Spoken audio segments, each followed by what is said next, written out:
Ang ating kwento ay magpapatuloy sa pagdating ng House Chamber of Commerce habang inaalalayan ng dalawang barkong pandigma ng koponan ni Yunjin. Sa kadahilanan nga na naubusan na ang pampasaherong barko ng enerhiya gayong nagamit nila ang kanilang enerhiya upang mapanatili ang defense formation, sa katatapos nilang masalimuot na karanasan laban sa mga halimaw. Bago pa makalapag ang barko na sinasakyan ng ating bida ay kilalanin muna natin ang isang taong nagtataglay ng isa sa malakas na Star General na kukopyahin ng ating bida sa mga susunod na pagkakataon. Habang pinapanood nito ang lumilipad na tatlong barko sa kalangitan ay sinabihan nito ang isa sa kasamahan nito na matagal na akong naghihintay sa iyo, bakit ngayon ka lang dumating? Gayong mukhang maayos ang panahon ngayon. Humihingi talaga ako ng sorry brother Sia. Ayon naman sa isa sinabi nito na sorry boss napaka-traffic sa daan. Ngunit hindi naman ito nagustuhan na tawagin siyang brother kaya naman ipinaliwanag nito na ilang beses ko bang sasabihin sa iyo, na huwag mo ako tawaging brother, ako ang boss, mas mainam na tawagin mo akong boss o kahit ano, di ba may mas makabuluhan. At dagdag pa niya na ang White Dragon Group na tulad namin ay lubos na iginagalang. Alam mo ba kung bakit tinatawag nila kaming mga pinuno sa hinaharap ng White Dragon Group? Sinagot naman siya nito na oo. At pagkatapos ay sinabihan nito na lahat kayo ay makinig sa akin. Ako si Zon Xian, na nakalaan upang maging isa sa 8 Heavenly Star General, at magiging pinakamalakas na Star General Master. Sooner or later, tiyak na magkatotoo ito sa lalong madaling panahon, at ako ay magiging isang henyo sa panahong ito. Matapos naman itong magyabang sa mga tauhan nito, ay kinausap naman niya ang kanyang kwentes at pagkatapos ay tinanong niya kung ayos lang ba Ginoong Do, at sabay na tanong din ito sa kwintas na kailan ko makukuha ang Star General Cao Ren. At maya-maya pa ay may lumabas na isang madilim na enerhiya na tumugon ng Sun, sa lalong madaling panahon, makukuha mo na ito kaagad. Lumipat naman ang kaganapan sa pagpapakilala ng lugar ng Yungan City, na matatagpuan sa timog silangan na teritoryo ng Chando Kingdom, isang lungsod ng kuta na itinayo ayon sa panganib. Ito ay hangganan ng Zishui Kingdom sa silangan at Yanggan Mountain sa kanluran sa dulo ng Nambu Mountain Range. Ito ang pangunahing kalsada sa pagitan ng Central Plains at sa Southern Wilderness, at isang important military na katibayan upang ipagtanggol ang Southern Wilderness laban sa Beast Tide. Sa nakalipas na 20 taon, ang kaharian ng Chando at Zishui Kingdom ay pumirma ng isang kasunduan sa pagtatanggol sa hangganan. Ang Great Wall ng dalawang panig ay umasa sa Southern Wilderness upang i-connecta ang saklaw ng bundok ng Zikong kasama ang saklaw ng Southern Wilderness Mountain, na bumubuo ng isang magkasanib na linya ng pagtatanggol. Ito ay hindi tuwirang pinalakas ang populasyon at pag-unlad ng ekonomiya ng Yungan City. Ito naman ang Yungan City Airport, na kasalukuyan ay nakalapag na ang barko ng House Chamber of Commerce na sinakyan ng ating bida. Bago pa man tuluyan makaalis si Yun Xiang ay nilapitan siya ng kapitan ng barko at sinabi nito na maraming salamat sa pagtulong sa oras ng krisis, at hindi na ito nagpaligoy-ligoy pagayong ito na lamang ang pagkakataon upang humiling ng isang kahilingan, kaya naman nakiusap ito na mangyaring bigyan ako ng ilang kopya ng autograph mula sa iyo gayong iniidolo ka ng aking mga anak na babae. At nang natapos na ito sa paghingi ng napakaraming autograph mula sa ating bida, ay tuwang-tuwa ang matanda na tumatakbo na animoy nakanakaw ng kayamanan. Nasambit naman ni Yun Xiang habang nakabusangot na kung ilan ba ang anak na babae ng taong ito. At habang iniisip ng ating bida na kung ilan ba ang anak na babae ng kapitan ng barko ay hindi na nito namalayan na nasa kanya ng likuran si Song Mo, ang chief butler ng Song Mansion. Kaya naman ay nagsalita na ito na ayos ka lang bayang master.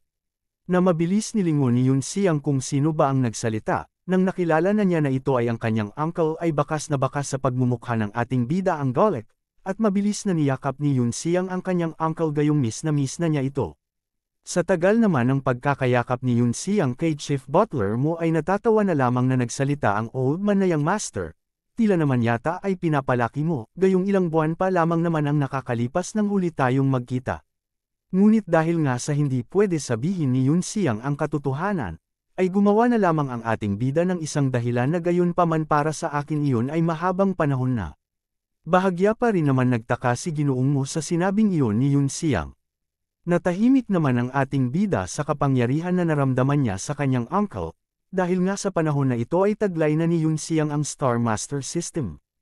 Gayong sa dati niyang buhay ay hindi pa niya ito nakukuha sa mga oras na ito, gayon pa man magmula nang makabalik ang ating bida sa timeline na ito, sa kabutihang palad matapos niyang ma-reincarnate ay hindi nawala ang Star Master System. Bagaman itinatago ni Ginoong Mo ang tunay nitong paglilinang. Ngunit nang malaman ni Yun Xiang ang tunay na cultivation level talaga ng Butler ay nasa mid-level heavenly rank na ay ikinagulantang ni Yun Xiang ang katotohanan. Sa aking huling buhay, ako ay masyadong mahina, at naisip ko na ang buong Song Mansion ay mayroon lamang ang matandang lalaki bilang isang heavenly rank. Sa hindi inaasahan, si Uncle Mo, na nagsusumikap mula noong bata pa ako at nag-aalaga sa akin tulad ng isang nurse, ay may mas mataas na antas ng paglilinang kaysa sa matanda.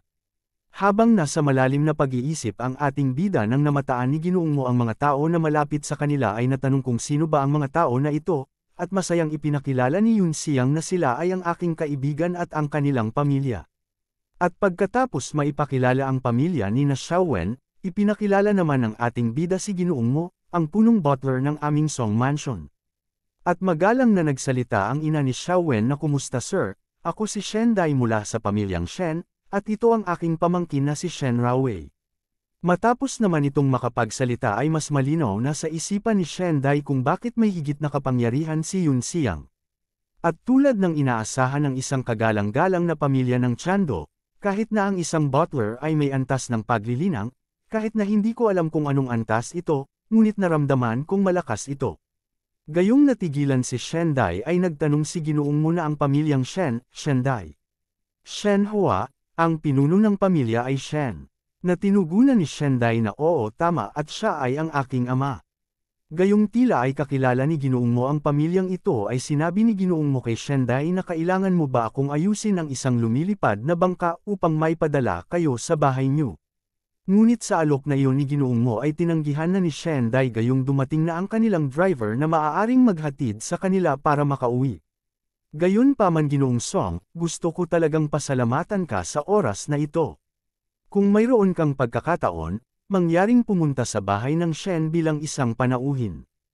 Ayon naman kay Yun Xiang, okay lang walang anuman sambit nito, at pagkatapos ay tinanong ng ating bida ang batang babae na Xiaowen, nasulat mo na ba ang aking contact information? At, sumagot agad-agad naman si Xiaowen na may masayang mukha. Huwag mag-alala Big Brother, isinulat ni Xiaowen ang lahat. At pagkatapos ay nilapitan ni Yun Xiang ang batang babae at sabay sinabi nito na well, makipag-ugnay sa akin kapag mayroon kang oras, at dadalhin kita upang kumain ng masarap na pagkain later. At napapalakpak naman ang batang babae sa galak gayong ang kaligayahan ng batang ito ay ang masasarap na pagkain. Ngunit bago makalimutan ni Xiaowen ang big sister nito na si Raowei na pilit inilalakad kay Yun Xiang, ay sinabi nito kay Yun Xiang na by the way, Big Brother maaari ko bang isama si Sister Raowei sa oras na magkita tayo? Magkagayon man ay masaya na tumugon ang ating bida na maaari ka magsama kung sino man ang nais mo. Habang si Xiaowen at Yun Xiang ay masayang nag-uusap ipinaalala naman ni Ginoong Mo na yang master, ang lumilipad na bangka ay dumating na upang tayo ay sunduin. Gayong naririto na sa airport ang susundo sa ating bida ay nagpaalam na ito sa pamilya Tang. At magalang naman nagpaalam si Shen Dai kay Yun Xiang habang isinisigaw ni Xiaowen ang pamamaalam nito sa ating bida. Gayon pa man wala na namang naging ibang tugon si Yun Xiang kaya naman ang punong butler ay tiningnan ito ng may kaunting pagtataka. Nang tuluyan ng makaalis ang pamilya Tang ay pinapasok na ni Ginoong Mo si Yun Xiang sa loob ng apron gayong ang kanilang driver na si Abe ay kanina pa sila hinihintay. Kaya naman ang ating bida ay hindi na nagpatumpik-tampok pa naglakad na ito upang makapasok sa loob ng apron, pero bago pa tuluyan makapasok ang ating bida kasama ng butler nito, ay may malakas naman na sumisigaw sa pangalan ni Yun Xiang. At nang harapin na ito ng ating bida ay nakita niya ang dalagang si Miss Kyoka na nakikiusap na kung maaari ay maghintay ng sandali. Gayon pa man ipinagtaka ng ating bida kung ano ba ang kailangan ni Kyoka sa kanya, at nang magpanagpo na ang dalawa ay sabay may iniabot ang dalaga ay Yun Xiang na isang sulat at sabay din ito na sinasabi na Ginoong Song, mananatili ako sa Yungan City ng kalahating buwan. Kung may free time ka, mangyaring pumunta dito upang hanapin ako. Bagaman labis na ay nahihiya na ang dalaga sa kanyang pinaggagawa, Magkagayunpaman ay sinabi pa rin ito na maghihintay si Jinghua na magkaroon ng mahabang pakikipag-usap sa batang master. At matapos niya itong sabihin ay kumaripas na ng takbo papalayuan dalaga gayong hindi na niya kinakaya ang kahihiyan. Sinikap man ang ating bida na tawagin si Miss Kyoko ngunit ang dalaga ay hindi na nagpakalingon-linggan pa. Kaya si Yun Xiang ay naiwan ng tulala at gulong-gulo habang pinagmamasdan ng kapirasong papel na iniwan sa kanya ng dalaga. Ngunit ang butler ng pamilya Song na hindi nauunawaan kung ano ba ang nangyayari gayon paman tila naiisip ng old man na ang babaeng iyon ay may pagnanasa sa kanyang pamangkin. Kaya nagkunwari ang old man na umubo kasabay sinabi na Master Yun Xiang, inayos ng master ang isang piging ng pamilya ngayong gabi, at ang iyong kasintahan, na si Miss Kung Shingson, ay inanyayahan rin. Kung Shingson, nang marinig ng ating bida ang pangalan ng babaeng ito ay naalala niya na sa huling buhay ko, nakatakas ako mula sa kamatayan sa disyerto ng kamatayan at bumalik lang sa Yungan City. Dinala niya sa kanyang tahanan ang mga eksperto sa antas ng langit mula sa pamilya kung para putulin ang engagement namin. Sa lalim naman ang iniisip ng ating bida ay hindi na nito narinig pa ang pagyaya ni Ginoong Mo na umalis na sila. Ngunit si Yun Xiang naman ay patuloy parent sa pag-iisip sa nakaraan, at mamayang gabi ay may magaganap na hapunan kasama ang buong pamilya. Mga uncle at kapatid ko na minsan ay tinuring akong walang kwenta, at kasunod ay ipinakita ang lugar ng apron sa likod ng pinto ng Yungancheng Airport. At kasalukuyan nga ay nag-aantay na si Abe ang eksklusibong driver ng Song Mansion. Habang abalang-abala ang driver sa kanyang pagyoyosi ay may biglaan naman tumawag sa kanyang ngalan, nakarating na pala sa lugar ang ating bida at sabay may ngiting bati nito, "Kamusta, Uncle Abe? Tagal na nating hindi nagkita." Gayong sa likod ni Yun Xiang ang butler na nagtataka na sa ugali na ipinakikita ng ating bida, ngayon pa man magalang na pinatutuloy ng driver si Yun Xiang sa loob ng airship. Ngunit bago pa man tuluyan pumasok ang ating bida sa loob ay pinagmasdan muna nito si Abe, kaya naman ang eksklusibong driver ng Song family ay natanong si Yun Xiang kung anong mali. Pero ang ating bida naman ay sinabi na lamang nito sa driver na wala naman, sabay ay pumasok na rin sa loob ng airship. Habang kasalukuyan naman na nagdadrive si Abe ay napansin naman nito ang cultivation level ng ating bida, kaya naman natanong nito na young master tunay at nakapag-breakthrough ka sa Earth rank, ang sira mo bang soul vein ay gumaling na. Sa dami naman ang sinasabi nito ay sinabihan ng punong butler si Abe na mag-focus ka lamang sa iyong pagdadrive, gayong ang ating bida naman ay hindi na nagbigay pa ng pahayag ukol dito. Napahiya naman ang driver, nagpalusot na lamang ito nang hindi niya nakontrol ang kanyang sarili gayong napansin niya ang cultivation level ni Yun Xiang na tumaas ang antas. Bagaman walang naging tugon ng ating bida ngunit iniisip naman ni Yun Xiang na sa hindi inaasahan, ang driver, si Uncle Abe, ay nasa gitnang yugto din ng heaven rank. Ngayon lang siya nagulat sa mabilis na pag-unlad ko sa realm at hindi sinasadyang nabigla. Sa katunayan, ito ay katumbas ng paglalantad ng sariling lakas sa itaas ng antas ng lupa. Pero pinaalalahanan siya ni Uncle Demo. Mukhang may alam pa si Uncle Demo sa mga bagay na ito. Sa kaparehong oras naman na ito ang mga kaganapan ay nalipat naman sa hamshipong na sinakyan ng ating bida, ngunit dahil nga ang barko ay dumanas ng isang labanan ay nagkaroon ito ng mga sira sa magkakaibang bahagi. At nang nasa pier na ito nagbigay na ng anunsyo ang kapitan na, "Mahal na mga pasahero, ang barko ay papasok sa bakuran ng barko para sa maintenance, hinihilig namin sa mga pasahero na mabilis na bumaba muna sa ngayon." At agad ay pinuntahan ng Ginoo itong si Zhang Deigi upang gisingin na sa mahimbing nitong pagkakatulog. Mga ilang sandali pa ay nagising na si Zhang Deigi, at nang kasalukuyan na itong makabangon sa higaan sabay ay nasabi naman ito na, "Sino ako? Nasaan ako? Anong mali sa akin?" Kaya ang tauhan ni Zhang Deigi ay naguluhan sa pinagsasabi ng kanyang young master, gayong tila ay wala sa sarili ang master nito. Nang malinaw na niyang maalala ang nangyari kagabi, pinagsigawan ni Zhang Deigi na nakipaglaban ako sa tabi ng maalamat na bayani. At pagkatapos ay bumalikwas na ito ng bangon sabay sambit, "Asan na nga pala yung hero na yun? I want to make a good friendship with him." Agad naman ito ay sinagot ng kanyang tauhan na bumaba na sila sa bangka. Naikinagulantang ni Zhang Deigi at sabay ay naiyak na rin ito gayong nawalan na siya ng pagkakataon upang gawing kaibigan si Yun Xiang.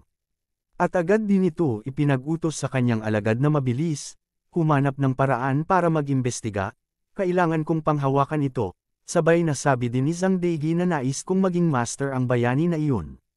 Habang si Zhang Deigi ay nagkukumahog malaman kung saan ba nagtungo ang ating bida, lumipat naman ang mga kaganapan sa panig ni Yun Xiang na kasalukuyan ay nag-uusap ang mag-uncle sa loob ng airship. Uncle mo, tungkol sa hitsura ng Kun.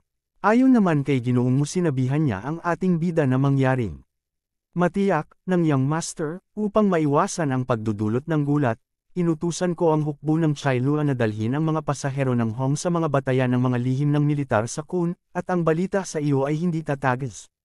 Mabuti iyon. Tugon ni Yun Xiang ngunit uncle mo may iba pa akong kahilingan. Ano ang problema young master, ano ang gusto mo? Tanong ng old man sa ating bida. At sinabi ni Yun Xiang na may nakilala ako na 2 tao na taga lower domain, naging pasahero din sila ng barko, at nagkaroon din ako ng kaunting pakikipagtagpo sa kanila. Mga tao mula sa mas mababang domain. Mayroon akong impresyon na sa nakaraang labanan, nakita ko ang katawan ng mas mababang bansa ng domain. Ito ang card na ibinigay nila sa akin sa oras, tingnan kung maaari mo akong tulungan na siyasatin ang pinagmulan ng 2 tao na ito. Agad naman nakilala ni uncle mo ang card na ipinakita ni Yun Xiang. Gayong ang style card na ito ay karaniwang ginagamit ng 6 na maharlika sa mas mababang domain, at sabay ay natanong ng ating bida sa old man na ang uncle mo ba ay may isang mahusay na pag-unawa sa mga paksayon at puwersa sa mas mababang domain. Ayon kay Ginoong mo may alam akong bagay o 2. Figure ang mas mababang kaharian ng domain ay iginagalang ng Royal Court na kinokontrol. Ang mga maharlika ng 6 na pangunahing tribo ay nahahati sa 3 paksayon upang labanan ang bawat isa ang katamtamang paksayon na pinamumunuan ng Samarin family. Ang family ay kumokontrol sa 70% ng teknolohiya at ekonomiya ng mas mababang kaharian ng domain. Ang paksayon ng pagpapalawak na pinamumunuan ng pamilyang Mulo ay humahawak sa kalahati ng kapangyarihang militar ng mas mababang domain. Ang tinaguriang neutral na paksayon na pinamumunuan ng veterano na aristokratikong pamilya ng Sukhum ay malalim na nakaugat sa arena ng politika ng mas mababang domain, ngunit sa katunayan sila ay walang iba kundi ang mga puppet na kinokontrol ng Zionist. At habang patuloy sa pagkukwento si Ginoong mo, ay inilabas naman ng ating bida ang liham na nagmula kay Miss Kyoka, gayunpaman ipinagpatuloy ni Ginoong mo ang sinasabi nito. 400 taon na ang nakalilipas, nahulog ang matandang imperyo, at ang mga labi ng imperyo na hindi nais na sumang-ayon sa hegemony ni Milan at hindi nakilala ang katwiran ni Chando ay sumunod sa angka ng Huyan at lumipat sa timog sa pagkatapos ng baog na lupain ng ibabang domain. Sa loob ng daan-daang taon ay iniisip nila ang paggamit ng mga dayuhang puwersa upang mabawi ang Central Plain mga tao ng Lower Kingdom. Sa makatuwid sa loob ng daan-daang taon ay iniisip nila ang paggamit ng mga dayuhang puwersa upang mabawi ang Central Plain mga tao ng ibabang kaharian, at ito ay isang bungkus lamang ng mahihirap na walang tirahang mga tao. At sa mga oras naman na ito ay binasa na ni Yun Xiang ang liham ni Miss Kyoka. Ayon sa nilalaman ng liham, Yungan City Restaurant top floor. Ngunit dahil nga sa kalapit lamang ng ating bida ang uncle nito ay nabasa rin ng old man ang nilalaman ng liham ni Miss Kyoka. Kaya nagpanggap muli ito na umubo, at pagkatapos ay pinaalala muli kay Yun Xiang na ang iyong kasintahan ay si Miss Kung Shinksen. Ayon sa tugon ng ating bida na napakaraming kababaihang nagkukumahog sa kanya. Okay, uncle mo, mayroon akong sariling pakiramdam. Bago pa man mapagbintangan si Yun Xiang na nangangaliwa ay binago na nito ang kanilang usapan uncle mo. Sa palagay mo posible ba para sa mas mababang kaharian ng domain na sumali sa mga kamay ni Milan na lihim na salakayin ang kaharian ng Chando mula sa likuran? Ayon naman sa sagot ni Ginoong mo, Young Master, ang posibilidad na ito ay hindi masyadong mataas. Isang digmaan kasama ang Chando ay hindi naaayon sa kasalukuyang mga pangunahing interes ng mga moderates at neutrals, hanggat ang mga dating lalaki ay nagpo-prom sa pamilyang Samarin at ang pamilyang Sukhum ay buhay pa. At si Yun Xiang ay hindi na nakasagot gayong nakarating na sila sa mansyon ng pamilya Song. Ito ang lugar ng Jian Marquis Mansion, Song Family East Courtyard. At sa mga oras na ito ay bumababa na ang airship na sinakyan ni Yun Xiang. Gayong sa loob naman ng bakuran ay may mga naglalaro ng card with postahan. Nasiyahan naman ang old man gayong siya ay nanalo sa kanilang postahan, at sabay ay naningil siya ng 10 yuan bawat tao, mabilis na magbayad. Sambit nito sa kanyang mga kalaro. Ayon sa isang natalo habang kinukuha ang kanyang salapi, "Fuck, matandang lalaki, ang swerte mo ay masyadong mahusay." Natatawa naman na sumagot ang old man, "Itigil ang pag-uusap na walang kaparirikan. Ibigay na ang pera, magbigay ng pera." Hahaha, habang iniaabot ang napanalunan ng old man ay namataan naman ng isang katulong na dumating si Abe Lula ng airship, mga ilang saglit pa ay lumabas na rin sa airship si Yun Xiang. Na agad ay nakilala ng mga katulong na ang dumating ay si Master Yun Xiang, napamura naman ng old man gayong nakalimutan niya na parating na pala ngayong araw ang kanilang Young Master Yun Xiang, kaya mabilis niyang ipinag-utos na itago ang table card at huwag hayaan na makita ng Young Master. At ayokong may drag ng batang master upang magsugal para sa isa pang hapon. At nang malapit na sa kinaroroonan nila ang ating bida ay sabay-sabay na nagbigay galang ang mga katulong ng mansion. At ang old man na si Masan, ang gatekeeper ng East Mansion. Kinamusta ng old man ang ating bida. Nakangiting bati naman ang isinalubong ni Yun Xiang, at pagkatapos ay sinabihan niya ito ng matagal na hindi pagkikita, Uncle Masan. Ganoon din naman ang isinagot ng old man kay Yun Xiang. At pagkatapos ay natanong ng old man ang ating bida na naging masaya ka ba sa Jiwo Academy sa loob ng mahigit 1 taon. At pahabol na biro ng old man na kung nakapagbitbit ka ba ng dalagang apo para sa matandang ito. Huwag magbiro, Uncle Ma, sambit ni Yun Xiang habang hawak ang kamay ng matanda. Habang hawak ng ating bida ang kamay ng old man, ay nagulantang na naman ito nang malaman niya na may isa na namang heavenly middle stage rank sa loob ng mansion na ito. Bago pa man tuluyan na malaman ni Yun Xiang ang tunay na paglililang ng matanda ay nagsalita na ito. Young Master, dapat ba tayong bumalik sa East Courtyard upang magpahinga ng ilang sandali? O pumunta sa Middle Courtyard upang matugunan muna si Old Jingchong? O di naman kaya umupo ka at maglaro muna tayo ng table card. Gayon pa man sumabat na ang butler na si Ginoong Mo, sinabi nito na ang Young Master ay hinihintay ka na ng Lord Howe sa lobby ng Middle Courtyard. Kaya sinabi na lamang ng ating bida na haha, sa susunod, Uncle Ma, kailangan kong puntahan muna ang matandang lalaki. Gayong kailangan ng magmadali umalis ni Yun Xiang ay bahagyang nakaramdam ng selos si Ginoong Masan. Ngunit bago naman umalis ng tuluyan si Yun Xiang ay nag-iwan muna ito ng isang pangako sa matanda na sa susunod. Itulak natin ang mga card na magkasama sa susunod. Pagkatapos ay pumunta sa lumang lugar para sa isang inumin o dalawa, na masaya naman tinugunan ng old man na okay, sa oras na iyon, ayusin ko ang lahat ng mga item na gusto ng batang master. Gayong humahaba na naman ang usapan ng dalawa ay nag-ihem na si Ginoong Butler. Upang bigyan ng pahiwatig si Yun Xiang na kailangan na niyang umalis ngayon din mismo.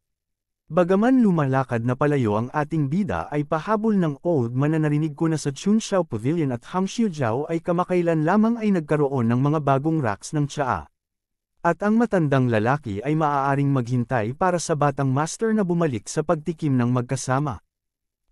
Okay, pag-uusapan natin ito mamaya, Uncle Masan. Tugon ng ating bida at tuluyan na itong umalis. At nang tuluyan nang makaalis si Yun Xiang ay nagsalita naman ang driver sa old man na matanda, ikaw ay baldado na, maaari ka pa bang lumabas upang maging cool? Sambit naman ng old man na itigil ang pag-uusap na walang kaparirikan. At hindi ako baldado. Bago pa man tuluyan maasar ang old man kay Abe ay nagpadala ito ng private message sa matanda at pagkatapos ay natanong ng driver na kung napansin ba na ang ating bida ay umangat na sa antas ng Earth Stage. Sumagot naman ang matanda na oo, napansin ko. Ang batang master ay hindi lamang nag-ayos ng soul vein, ngunit tila sinusubukan din na mag-spy sa aking tunay na realms ngayon lamang. At ang dalawa ay natamimi na matapos nilang mapag-usapan iyon. At ang ating bida naman na si Yun Xiang ay nalalapit na sa courtyard na kinaroroonan ng Song family head. Nasabi naman ng ating bida sa kanyang isip na si Uncle Ma, naalala ko na nagtatrabaho siya bilang isang doorman sa East Courtyard mula noong siya ay bata pa. Dahil nakakatawa siya, napakalapit ko sa kanya noong bata pa ako. Hindi lamang niya itinuro sa akin ang lahat ng mga uri ng mga tuntunin ng chess at card, ngunit natutunan din niya kung paano maglaro ng 1,000 trick. Sa hindi inaasahan, itinatago din niya ang kanyang paglilinang.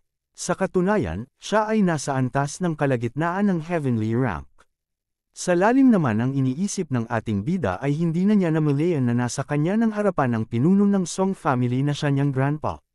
Gayon pa man ipinabatid ni Ginoong Mo na Lord Hao, ang young master na si Yun Xiang ay naririto na. Ito si Song Jingchong, Marquis ng Jian, pinuno ng pamilya Song. Nang makita nito ang kanyang apo ay tila masaya ang matanda. Sinabi naman ng ating bida sa kanyang lolo na nakabalik na ako. Mga ilang sandali pa ay bigla namang nag-teleport ang matanda sa mismong harapan ni Yun Xiang na bahagyang kinabigla ng ating bida sa biglaang pagsulpot ng kanyang grandpa sa kanyang mismong harapan. Naramdaman naman ng old man na ang ating bida ay tumaas na ang antas sa Earth stage. Naikinasaya nito gayong hindi niya ito inaasahan. Gayon pa man ay niyaya niya ang kanyang apo na pumasok na sa loob at sabay sambit ni Tuna upang magkaroon tayo ng isang laro at makipag-usap habang tayo ay naglalaro. At sabihin mo sa akin ang tungkol sa taong lumabas ka. At hindi kung ano ang nangyari sa oras na ito. Ngunit ang ating bida naman ay masusing inaanalisa ang paglililang ng kanyang lolo. Ayon sa kanyang nalalaman na ang kanyang lolo ay nasa heavenly rank lang subalit hindi ito ay nasa semi-holy. Sa harap ng matanda ay nasa antas ng early heaven rank, ngunit sa katunayan, mayroon lamang isang manipis na agwat sa pagitan ng banal na ranggo o holy rank. Sa aking nakaraang buhay, ang aking lakas ay mababa at hindi ko napansin ang kanilang tunay na kapangyarihan, magkagayunman ay napakaganda nito, hindi ko inaasahan na itatago ng pamilya Song ang napakaraming trump card. Kung ang pamilya ng Song ay may semi-sage at 3 mid-level heavenly ranks na namamahala, ngunit sila ay na-wipe out pa rin sa Southern Wilderness Beastide sa aking huling buhay. Kung gayon ibig sabihin, ang mga paghahanda na ginagawa ko ngayon ay hindi sapat upang hawakan ang sitwasyon. Bagamat nasa malalim na pag-aanalisa ang ating bidang ngunit napalingon naman ito na may maramdaman na naman na isang malakas na nilalang, ayon sa kanyang pandama ito ay hininga ng isang holy rank. Kahit na ito ay lubhang mahina tulad ng isang kandila sa hangin, ngunit hindi ito maaaring mali. Ito ay tiyak na isang banal na ranggo. Maaari bang ang pamilya ng Song ay nagtatago ng isang banal na ranggo? Ang pamilya ng Song ay nagtatago ng higit pang mga trump card, hindi ba? Nangangahulugang ang mga banal na card sa aking kamay ay hindi sapat. Matapos naman ito ay nakapasok na ang maglolo sa loob at ito ang isang silid sa gitnang patio ng Song Mansion. At kasalukuyan ang dalawa ay naglalaro ng chess, at ang nananalo naman sa kanilang laro ay ang ating bida gayong sa katunayan ay hindi naman talaga halos nagkakalayo ang kanilang edad kung susumiin. Ayon sa old man sinabi nito sa ating bida na Yun Xiang, tila ay nakakuha ka ng maraming mga kasanayan sa laro.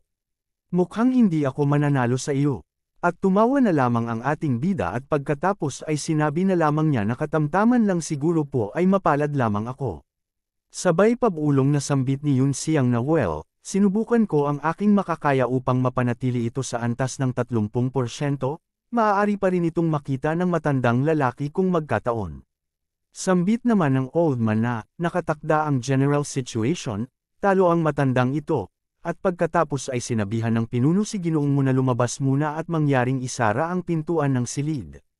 At agad ay lumabas na si Ginoong Mo, sabay sara ng pintuan. At ang maglolo naman ay nagpatuloy sa kanilang ginagawang paglalaro ng chess, habang patuloy ang dalawa sa kanilang paglalaro ay nagsalita ang old man na hindi mahalaga kung talo ako, halika, i-recap natin ang pag-ikot ngayon. May narinig ako ukol sayo, mahusay ang ginawa mo. Hindi lamang naayos ang hindi kumpletong ugat ng kaluluwa, nagawa mo rin makapag-breakthrough sa antas ng Earth stage, gayong naging host ka rin ng Zusi, sabay tawa ng old man.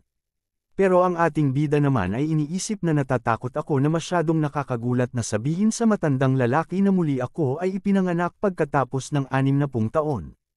Paano ang tungkol sa pagpapaliwanag nito bilang pagpasok ng isang lihim na kaharian sa pamamagitan ng pagkakamali at pagtingin sa hinaharap sa isang ilusyon na itinayo ng lihim na kaharian? At maya-maya pa ay nagsalita na si Yun Xiang sambit nito na lolo, kung sasabihin kong pumasok ako sa isang sobrang sinaunang lihim na kaharian ng isang pagkakamali at nagkamit ng magagandang bagay dito, ano sa palagay mo? Ngunit ang lolo ni Yun Xiang ay pinahinto ang ating bida sa kanyang pagsasalita at sabay sambit ng matanda na hoy, tingnan, ang pinakakritikal na pagkakamali na nagawa ko ngayon ay ang maling paglipat na ito.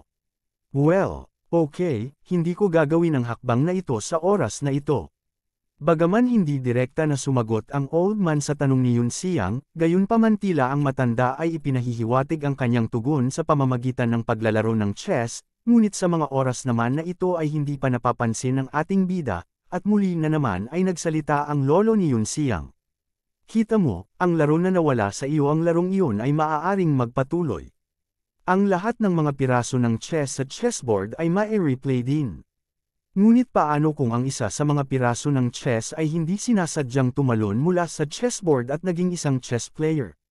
At sa salitang iyon na binitawan ng kanyang lolo ay ikinagulantang ni Yun Xiang. Na tila ay napansin na ng ating bida na siya ay ginawang isang piraso ng chess sa larong ginawa ng mga Diyos.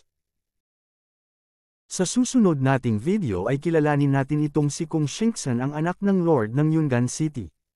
Ang babaeng naka-engage na kay Yun Xiang, ngunit tila ay may problema gayong ang ninanais ng babaeng ito ay ang leader ng Dragon Gang na si Zhong Xian, ang lalaking ipinakita natin bago lumapag ang barko na sinakyan ng ating bida.